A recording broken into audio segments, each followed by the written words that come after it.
नमस्कार साथियों, जैसा कि आप सभी जानते हैं, विभाग द्वारा एचटेट नवंबर माह में लिया जा रहा है, जिसका एक महत्वपूर्ण विषय है चाइल्ड साइकोलॉजी, बाल मनोविज्ञान।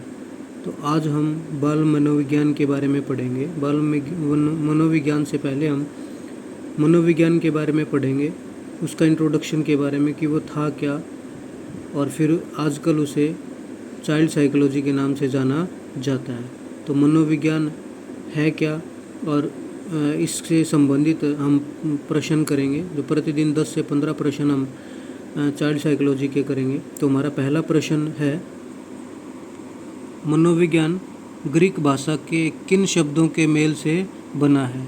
तो मनोविज्ञान ग्रीक भाषा के साइकी प्लस लोगोस से बना है। PSYCHE प्लस LOGOS लोगोस से बना है। यह प्रश्न हमारे पिछली बार एचटेट में भी आया था कि जो साइकी है उसकी स्पेलिंग अलग अलग दे रखी थी। PSYCHO दे रखी थी, किसी में E दे रखा था, किसी में EE दे रखा था, ऐसे करके दिया हुआ था। लेकिन जो एग्जैक्ट हमारी शब्द है, ग्रीक भाषा के जो शब्द है, वो बना हुआ है PSYCHE प्लस लोगोस LOGOS। तो हमारा पहला प्रश्न यही था, मनोविज्ञान ग्रीक भाषा के इन शब्दों के मेल से बना है। अब हमारा जो दूसरा प्रश्न है, मनोविज्ञान को आत्मा का विज्ञान किस किस मनोवैज्ञानिक ने कहा? यानी कि मनोविज्ञान को आत्मा का विज्ञान किस किस ने कहा? तो मनोविज्ञान को आत्मा का विज्ञान कहा था अरस्तू ने, डेकार्टो ने तथा प्लूटो ने मनोविज्ञान को आत्मा का विज्ञान कहा था। अब हमारा तीसरा प्रश्न है, मनोविज्ञान को मन का विज्ञान किसने कहा? Mind of study of mind किसने कहा? तो इटली के पेम्पोनोजी ने मनोविज्ञान को मन का विज्ञान कहा था। अब हमारा चौथा प्रश्न है, मनोविज्ञान को चेतना का विज्ञान किस किस ने कहा? तो मनोविज्ञान को चेतना का विकास विलियम वुंट तथा विलियम जेम्स ने कहा। और ये विलियम वुंट और विलियम जेम्स बाल मनोविज्ञान में बहुत महत्वपूर्ण भूमिका निभाते हैं। तो इनसे संबंधित भी बहुत प्रश्न आगे आएंगे। हमारा प्रश्न पांचवा है, मनोविज्ञान को व्यवहार का विज्ञान किस किस ने कहा? तो मनोविज्ञान को व्यवहार का विज्ञान वाटसन ने, वुड्सवर्थ ने, स्किनर ने तथा थॉर्नडाइक ने कहा था। अब हमारा छठा प्रश्न है, मनोविज्ञान के पिता किसे कहा जाता है? तो मनोविज्ञान के पिता अरस्तू को कहा जाता है। अब कि मनोविज्ञान के पिता किसे कहा जाता है, मॉडर्न मनोविज्ञान के ऐसे संबंधित प्रश्न आएंगे। तो प्रश्न को ध्यान से पढ़ें आप कि मनोविज्ञान के पिता किसे कहा जाता है। तो मनोविज्ञान के पिता अरस्तू को कहा जाता है। और इसी से संबंधित हमारा सातवां प्रश्न है कि मॉडर्न मनोविज्ञान के पिता किसे कहा जाता है? तो आधुनिकरण मनोविज्ञान के जो पिता है वो विलियम जेम्स को कहा जाता है। उसके बाद है, एजुकेशनल मनोविज्ञान के पिता किसे कहा जाता है? फादर ऑफ एजुकेशनल साइकोलॉजी, यानी शिक्षा मनोविज्ञान के पिता किसे कहा जाता है? तो शिक्षा मनोविज्ञान के पिता थॉर्नडाइक को कहा जाता है।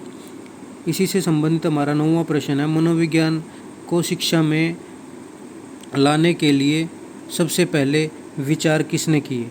तो मनोविज्ञान को शिक्षा में लाने के लिए सबसे जो पहले विचार थे वो रूसो ने दिए थे, और रूसो ही मनोविज्ञान को शिक्षा में लाने वाला है।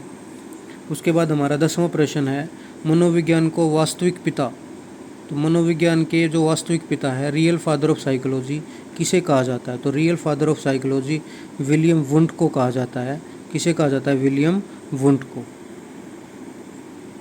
उसके बाद हमारा 11वां प्रश्न है, मनोविज्ञान की प्रथम प्रयोगशाला कब और कहाँ स्थापित की गई और किसने स्थापित की?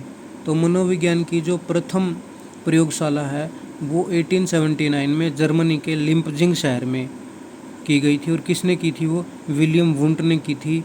ये बहुत ही महत्वपूर्ण क्वेश्चन है और आप इसे मतलब इम्पोर्टेंट क्वेश्चंस में ही आता है। फिर हमारा 12वां प्रश्न है, प्रयोगात्मक मनोविज्ञान के पिता कौन है?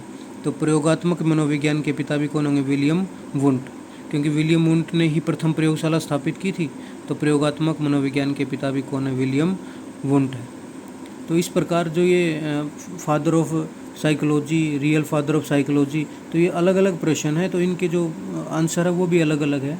तो आपसे मेरी रिक्वेस्ट है कि इन को थोड़ा सा अच्छे से पढ़ें। फिर हमारा जो 13वां प्रश्न है, मनोविज्ञान को मनोविज्ञान से पहले किस रूप में पढ़ा जाता था, यानी कि मनोविज्ञान से पहले इसे किस रूप में पढ़ा जाता था। तो मनोविज्ञान से पहले इसे दर्शन शास्त्र के रूप में पढ़ा जाता था, पहले से मनोविज्ञान नहीं पढ़ा जाता था। तो मनोविज्ञान को शिक्षा का विषय कब माना गया, और मनोविज्ञान को जो शिक्षा का विषय है वो 19 ईस्वी में माना गया, उससे पहले इसे शिक्षा का विषय नहीं माना जाता था। अब हमारा लास्ट क्वेश्चन है आज का, मनोविज्ञान के विकास के क्रम कौन कौन से। ये प्रश्न हमारा आया था स्टेट में, पहले आया हुआ है ये, कि जो उनके क्रम वाइज कैसे कैसे लिखा गया। तो सबसे पहले मनोविज्ञान को माना गया था आत्मा का विज्ञान, जो मैंने आप प्रश्न करवाए हैं उनमें भी बताया गया था। फिर आत्मा का विज्ञान को नेगलेक्ट कर दिया गया, फिर उसे मन का विज्ञान मानने लगे, फिर मन के विज्ञान को भी नेगलेक्ट कर दिया गया, फिर उसे चेतना का विज्ञान कहने लगे, और चेतना का विज्ञान भी अपनी मतलब उस पर पूर्ण रूप से सिद्ध नहीं हो पाया।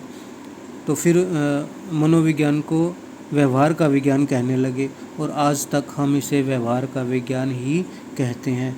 तो ये साथियों हमारे 15 प्रश्न थे, मोस्ट इम्पोर्टेंट प्रश्न है, तो कृपया करके इन्हें आप अच्छे से पढ़ें, सुने। धन्यवाद।